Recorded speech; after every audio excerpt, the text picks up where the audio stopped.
Good morning, dear students. Welcome back to our online classes.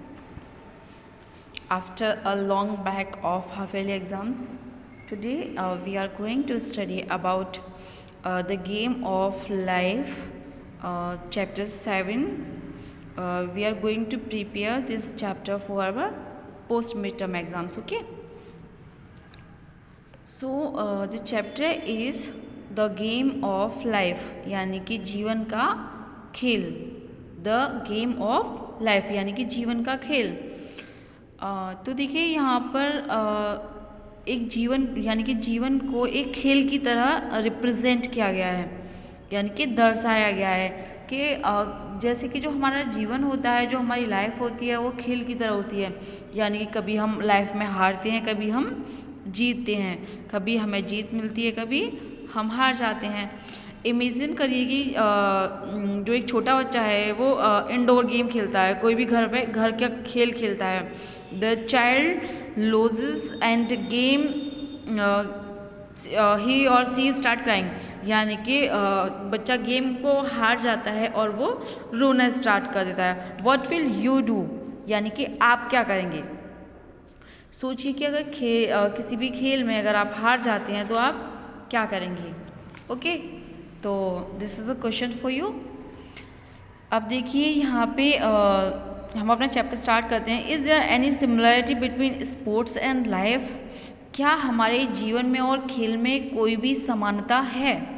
What is the objective behind playing any game, यानी कि किसी भी खेलने के पीछे क्या उद्देश्य होता है. यानी कि किसी भी खेल को हम क्यों खेलते हैं. ऑब्वियसली हम खेल को जीतने के लिए खेलते हैं, और कुछ लोग खेल को सिर्फ इंजॉय करने के लिए खेलते हैं या फिर टाइम पास के लिए खेलते हैं. यानी कि बहुत सारे रीजंस होते हैं, अलग अलग लोगों की अलग अलग सोच होती है.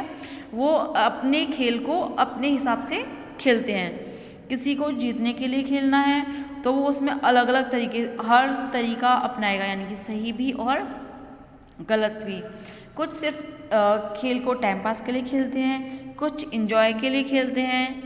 अब देखिए what is the objective of life, यानी कि जीवन का जो एक उद्देश्य होता है वो क्या होता है. तो देखिए during a hot summery afternoon of June I had finished my chores and soon was called to play the game of carrom by Mrs Gupta ji और सिंपली मैडम. यानी कि गर्मियों की दोपहर के यानी कि जून की गर्मियों के दोपहर के दौरान मैंने अपने घर के सारे छोटे छोटे काम जल्दी से ख़त्म किए और मैंने मिसेस गुप्ता जी, जिनको सिंपली यहाँ पे मैडम कहा गया है. देखिए आप जगह जगह पे देखेंगे यहाँ पे मिसेस गुप्ता जी को मैडम कह के बुलाया गया है. तो देखिए मिसेस गुप्ता जी के साथ कौन सा खेल खेला, कैरम का खेल. But as I was clueless about the game I sat there motionless very lame, यानी कि मैं वहाँ पर जाकर एक लंगड़े की तरह बैठ जाता हूँ, यानी कि कोई भी बिना गति किए. Then madam said oh you are such a fool, oh तुम कितने मूर्ख हो. So let me first tell you each and every rule, इसलिए मैं तुम्हें यानी कि हर एक यानी कि प्रत्येक रूल बताना चाहती हूँ. The game is simple to understand, you can play it with either hand, यानी कि खेल बहुत ही सिंपल है, आप दोनों में से किसी भी हाथ से खेल सकते हो. You have the striker to hit the discs though sometimes they may be risks, यानी कि कैरम सभी ने खेला है, उसमें छोटी छोटी गोलियां होती हैं, यानी कि वुडन डिस्क्स होती हैं जिनको आपको अपनी फिंगर से टच करके आगे करना होता है. यानी कि एक होल होता है कॉर्नर्स पे जिनमें उनको करना होता है. तो देखिए यहाँ पे क्या होता है, at times you may hit it too hard, यानी कभी कभी आपको बहुत उसमें ताकत लगाने की जरूरत पड़ती है. And send the disc flying off like a shard, और कभी कभी बहुत स्मूथली वो आगे चली जाती है. Yet if you release it too slowly, you will miss the target surely. अगर आप इसे बहुत ही धीरे से मारेंगे तो आपको अवश्य ही जो टारगेट है वो मिल जाएगा.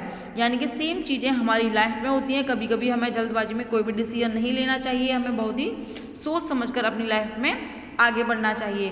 तो देखिए पोएम के इन मीनिंग्स को हम डबल मीनिंग्स को समझते हुए आगे बढ़ेंगे, ठीक है. It's just like a big wide world around where countless men abound and strive to get the coveted prize the charming queen with dazzling eyes. तो देखिए यहाँ पे हर कोई जीवन में आगे बढ़ना चाहता है, हर कोई अपने उद्देश्य को पाना चाहता है। यानी कि जब कैरम के खेल में हर कोई जो पिंक कलर की एक गोटी होती है यानी कि जो क्वीन होती है उसको पाना चाहते हैं, यानी कि हम भी अपने जीवन में जीत को पाना चाहते हैं। But madam I quite suddenly wouldn't it be just heavenly if we simply picked up the queen from the board? Oh, that would be scandalous, she wrote। यानी कि वो बोलता है कि ज़रूरी थोड़ा है कि उसको गोटी को बार बार हिट करके ही उठाया जाए, यानी कि बिना हिट किए भी तो हम ऐसे ही सीधे डायरेक्ट बोर्ड पर से उस गोटी को उठा सकते हैं।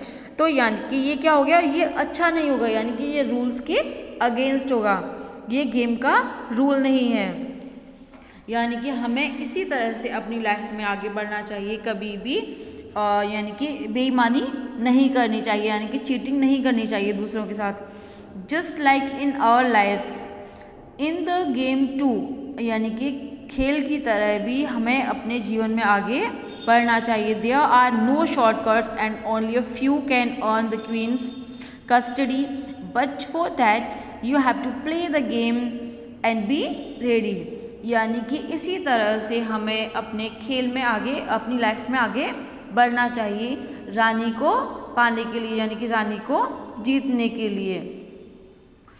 Yet sometimes here she gave me a quick glance, it's but a matter of chance। कभी कभी हमें जीवन में सफलता बहुत जल्दी मिल जाती है, लेकिन ये बाई चांस होता है। That you lose or win, now perhaps we can begin। यानी कि हम हारें या जीतें, बट हमें ये जो अपनी लाइफ में उद्देश्य को जो पाने का वो है, हमें शुरू कर देना चाहिए। यानी कि हमारी जो यात्रा है वो शुरू हो जानी चाहिए। ये डिपेंड करता है हमारी हार्डशिप्स के ऊपर कि हम कितना कठिन परिश्रम करते हैं अपने उद्देश्य को पूरा करने के लिए, अपने सपनों को साकार करने के लिए। So I said, I am ready, madam, to play the game of carom, but please for once halt। What is this powder for? To me it looks like salt। वो बोलते हैं कि वो पूछते हैं उनसे मिसिस गुप्ता जी से, मैडम से, कि मैं तैयार हूँ खेलने के लिए मैडम, बट मुझे ये बता दीजिए कृपया करके कि ये जो पाउडर है वो हम क्यों यूज़ करते हैं, ये मुझे कभी कभी नमक की तरह लगता है। इसका कहने का सेंस यहाँ पर ये है कि हमारी लाइफ में प्रॉब्लम्स भी आती हैं, तो हमें बड़ी ही सोच समझकर उन प्रॉब्लम्स को दूर किया जा सकता है। ऐसा नहीं कि हमें वहाँ पे रुक जाना चाहिए और आगे नहीं बढ़ना चाहिए।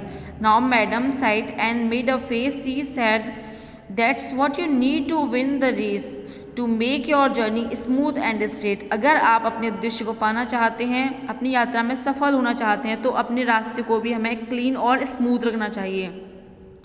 And the rest just leave to your fate, और बाकी की चीज़ें अपने भाग्य पर छोड़ देनी चाहिए। ऐसा नहीं कि हम कुछ भी नहीं करेंगे, हम सिर्फ आराम करेंगे और हमें सफलता मिल जाएगी, हमें प्रयत्न करते रहने चाहिए। ओके, आई होप आपको चैप्टर समझ में आ गया होगा। आप 8 लाइन्स की पोएम आपकी नोटबुक में करेंगे और वर्ड मीनिंग्स भी नोटबुक में करेंगे। ओके, क्वेश्चंस आंसर्स आपको मैं सेंड कर दूंगी। ओके।